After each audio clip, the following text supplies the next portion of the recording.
देश को आजाद हुए 75 साल हो गए हैं। इन 75 सालों में अलग अलग पार्टियां सत्ता में आई और अलग अलग नेताओं ने देश की बागडोर को संभाला। आजादी के बाद कांग्रेस देश की प्रमुख राजनीतिक पार्टी बन गई और दशकों तक देश की केंद्र सरकार रही। 2014 में सरकार पलटी और भाजपा सत्ता में आई।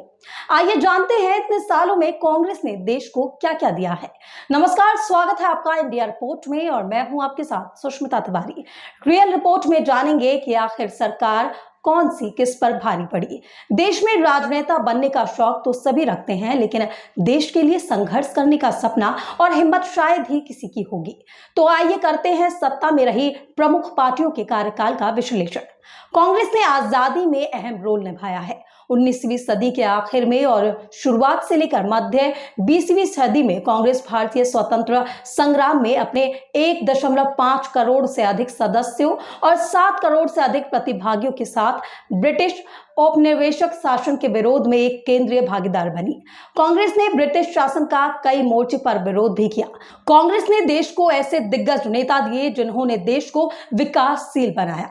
भारत में कांग्रेस के 7 प्रधानमंत्री रह चुके हैं। कंप्यूटर किसकी देन है? कांग्रेस ने भारत को पहला कंप्यूटर दिया। राजीव गांधी ने देश की आईटी जायंट बनाने का सपना देखा। 5 इयर्स प्लान के साथ कैसे किया देश का विकास। आजादी के बाद देश की सबसे बड़ी समस्या थी गरीबी।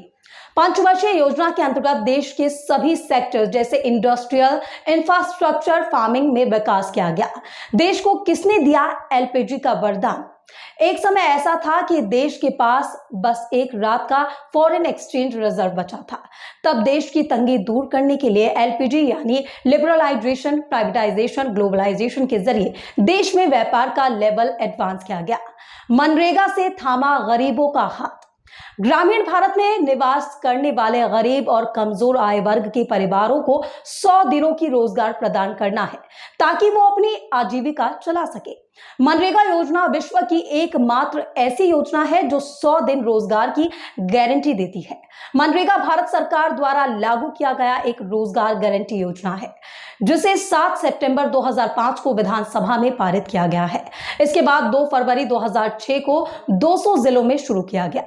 देश में हरित क्रांति से गेहूं की कमी पूरी करने से लेकर देश के इंफ्रास्ट्रक्चर को संवारने का काम किया है कांग्रेस ने। हालांकि कांग्रेस से भी काफी गलतियां हुई। जनता को जब लगा कि कांग्रेस उनके हितों के लिए काम नहीं कर पा रही है, तब जनता ने भाजपा को चुना। अब आइए नजर डालते हैं आज की सरकार की उपलब्धियों पर। सबसे पहले भूमि अधिग्रहण बिल के जरिए किसान की जमीन को छीनने का प्रयास किया गया। इसके बाद 2016 में देश की आर्थिक स्थिति को कड़ी चोट पहुंचाई। जब नोटबंदी ने करोड़ों लोगों को बेरोजगार कर दिया, तो वहीं सैकड़ों ने बैंक के आगे लगी कतारों में दम तोड़ दिया। जनता अभी नोटबंदी के नफे से उभर भी नहीं पाई थी। काबिल सरकार ने आम जनता को टैक्स के बोझ तले दबा दिया। जीएसटी से छोटे और मध्यम उद्योग को लगभग 20% का नुकसान उठाना पड़ रहा है। इसके बाद 2018 में इलेक्टोरल बॉन्ड के जरिए भ्रष्टाचार का नया इतिहास ही लिख दिया गया, जब बॉन्ड से मिले चंदे में 95% भाजपा की तिजोरी में विराजमान कर दिया गया। 2019 में सीएए और एनआरसी के जरिए भारत में सांप्रदायिक राजनीति के दांव पेच खेलते हुए तो सरकार ने देश को नफरत की आग में झोंक दिया। महामारी के दौरान जब देश को सरकार की जरूरत थी, तब सरकार ने जनता को लॉकडाउन के हवाले करके अपनी जिम्मेदारियों से पल्ला झाड़ दिया। लॉकडाउन में सैकड़ों ने अपनी जान गंवाई, वहीं देश की जीडीपी नीचे पहुंच गई। इसके बाद फार्म बिल से अन्नदाता पर जोरदार हमला किया गया।